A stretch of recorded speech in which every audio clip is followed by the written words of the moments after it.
जदि आपण बेसरकारी चाकरी करिसेंती तेबे आपण निसंदेह एपरि नियम चाहिए जहाँ आपण को अधिकार को सुरक्षा देव।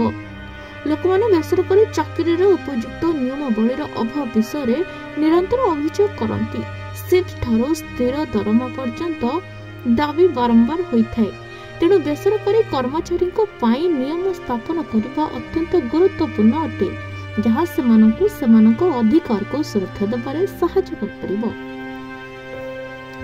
उदाहरण स्वरूप उत्तर प्रदेश योगी सरकार नियुक्ति क्षेत्र में महिला मानक सशक्त करने एक बड़ पदक्षेप नहीं। पदक्षेप अधीन महिला मानक विभिन्न सुविधा प्रदान करने अनेक गुरुत्वपूर्ण पदक्षेप नि।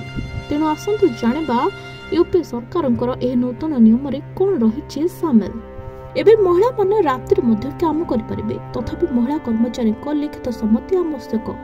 महिला माने एबे संध्या 7 सकाळ 6 पर्यंत काम करिपारिबे, अर्थात सेमानकर राति शिफ्ट संध्या 7 पर विचार कराजिबो।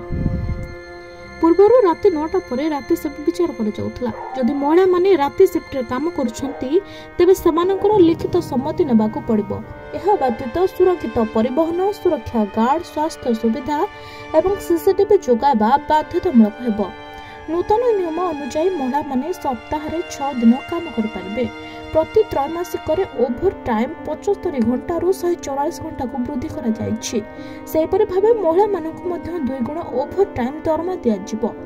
पूर्वरु महिला माने केवल 12टी शिल्प क्षेत्र रे काम करि परिबे, किंतु वर्तमान एह संख्या 29 को वृद्धि पाइछि। यार अर्थ हेउछि महिला माने विपदपूर्ण वर्ग रे आसुଥିବା क्षेत्र गुडिकर मध्य वर्तमान काम करि परिबे।